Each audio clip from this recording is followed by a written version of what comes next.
Bonjour, bienvenue sur Objectif Math. Dans cette vidéo, nous abordons notre 9e exercice sur les variables aléatoires sur les espaces probabilisés finis. N'hésitez pas à comparer avec l'exercice 8. Voici l'énoncé. On considère une urne contenant n boules, numérotées B1, B2, etc. jusqu'à Bn. On effectue n tirages sans remise en supposant l'équiprobabilité des résultats. Pour tout entier i compris entre 1 et n, on note y indice i, la variable aléatoire égale à 1 si la boule numérotée i sort au ième tirage, et égale à 0 sinon. On pose également t indice n, la somme pour i variant de 1 à n de y indice i. On demande 1 de déterminer l'espérance de la variable aléatoire y indice i pour tout entier i compris entre 1 et n, ainsi que l'espérance de la variable aléatoire y indice i fois y indice j pour deux entiers i et j compris entre 1 et n, avec i strictement inférieur à j. 2. De calculer la covariance de y indice i et de y indice j, qui est définie comme l'espérance de y indice i fois y indice j, moins l'espérance de y indice i fois l'espérance de y indice j. 3. De démontrer que si deux variables aléatoires sont indépendantes, alors elles ont une covariance nulle, et d'étudier la réciproque. 4. De préciser si les variables aléatoires y indice i et y indice j sont indépendantes. 5. De calculer l'espérance et la variance de la variable aléatoire t indice n. Avant de répondre à ces questions, nous allons choisir l'univers avec lequel on va travailler. On a dit qu'on effectue n tirages successifs sans remise. Je prends un exemple en prenant grand N égale à 3. Les tirages successifs des trois boules peuvent donner comme résultat boule 1, puis boule 2, puis boule 3, un résultat que je note comme le triplet 1, 2, 3. Les autres résultats possibles seront boule 1, puis boule 3, puis boule 2, boule 2, puis boule 1, puis boule 3, boule 2, puis boule 3, puis boule 1, boule 3, puis boule 1, puis boule 2, boule 3, puis boule 2, puis boule 1. On va donc identifier un résultat à une liste des n entiers compris entre 1 et n. Autrement dit, oméga est l'ensemble des permutations des n éléments, 1, 2, 3, etc. jusqu'à n. Et pour traduire l'équiprobabilité, on va choisir sur oméga la probabilité uniforme. Je vous rappelle que cela veut dire que si A est une partie de oméga, la probabilité de A est égale au cardinal de A divisé par le cardinal de oméga. Et on sait que le cardinal de oméga est égal à factoriel n. Nous pouvons maintenant répondre à la question 1. I étant un entier fixé entre 1 et n, la variable aléatoire y indice i ne prend que les valeurs 0 et 1. Et l'événement y indice i égale 1 est l'ensemble des permutations sigma telles que sigma de i soit égal à i, ce qui traduit bien que la boule numéro i est sortie au ième tirage. Le nombre de ces permutations est donc le nombre des permutations des n-1 autres entiers, c'est-à-dire égal à factoriel de n-1. On en déduit que la probabilité de l'événement y indice i égale 1 est égale à factoriel de n-1 divisé par factoriel de n. Autrement dit, la probabilité de l'événement y indice i égale 1 est égale à 1 sur n. Y indice i suit donc la loi de Bernoulli de paramètre 1 sur n. On a donc une espérance pour y indice i égale à 1 sur n.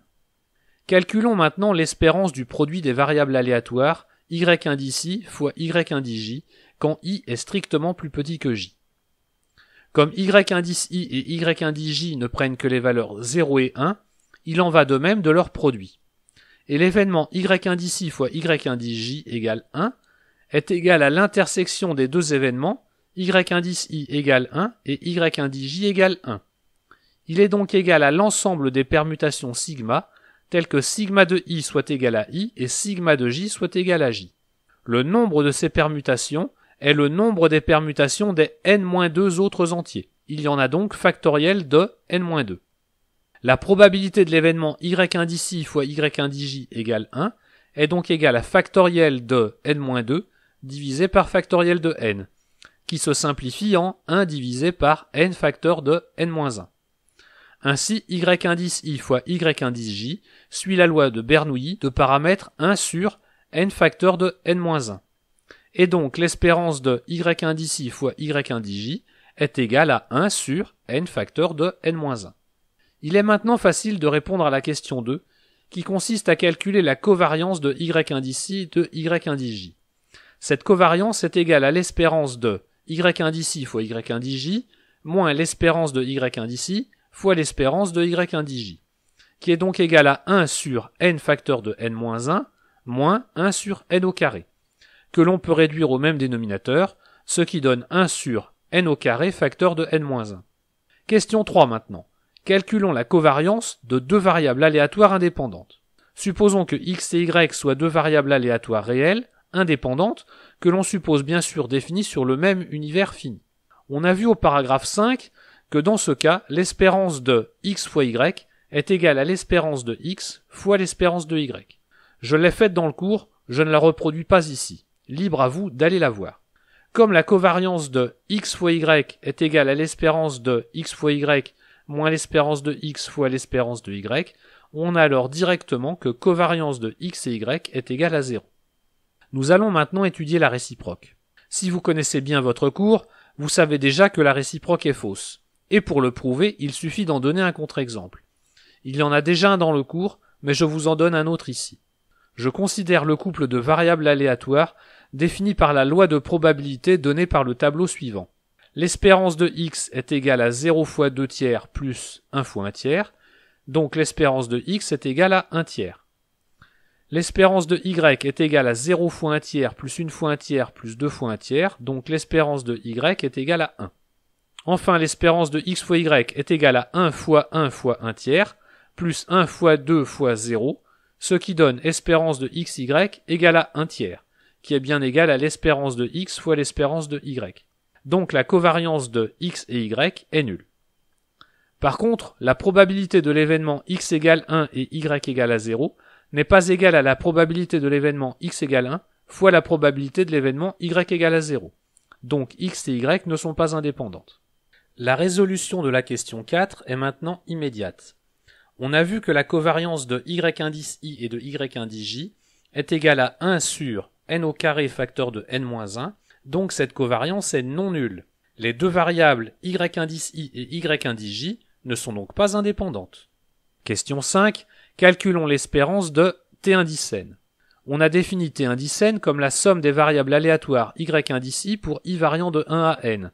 Et comme l'espérance est linéaire, l'espérance de t indice n est égale à la somme des espérances des y indice i. Et comme elles sont toutes la même espérance égale à 1 sur n, on obtient finalement que l'espérance de t indice n est égale à 1. Il reste à calculer la variance de t indice n. T indice n est la somme des variables aléatoires y indice i pour i variant de 1 à n.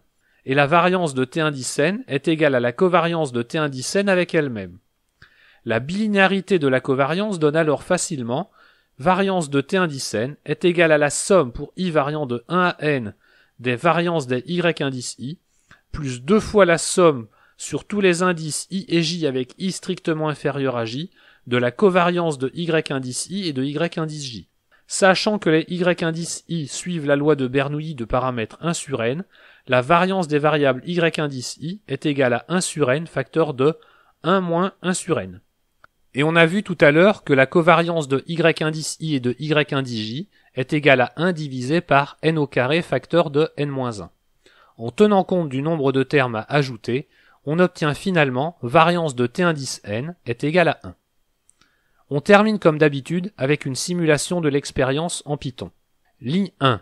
On importe la fonction shuffle du module numpy.random qui sert à mélanger des listes. Et ligne 2. On importe le module numpy sous le nom np. Ligne 3. On définit la fonction de test qui prend en paramètre le nombre de boules et le nombre de fois que l'on va répéter l'expérience. Ligne 4. On définit un tableau dans lequel on va enregistrer la valeur de la variable t indice n pour chaque expérience. Ligne 5, on définit un tableau qui va contenir tous les entiers de 0 à n-1. Comme les indices des tableaux commencent à 0, j'ai trouvé plus facile de numéroter les boules de 0 à n-1 au lieu de les numéroter de 1 à n. Ligne 6, on lance une boucle qui va réaliser toutes les expériences. Ligne 7, on mélange l'urne, qui est ici un tableau. L'ordre des éléments est donc imposé et on a donc directement fait les n tirages. Ligne 8 et 9, on compte combien de boules sont sorties au tirage correspondant à leur numéro. Et enfin, ligne 10, on renvoie l'espérance et la variance expérimentale. Je vous donne enfin quelques tests effectués avec ce programme. Voilà, cette vidéo est terminée. Vous pouvez me laisser des commentaires et me poser des questions. Je vous invite maintenant à suivre l'exercice 10 dans la vidéo suivante. À bientôt sur Objectif Math.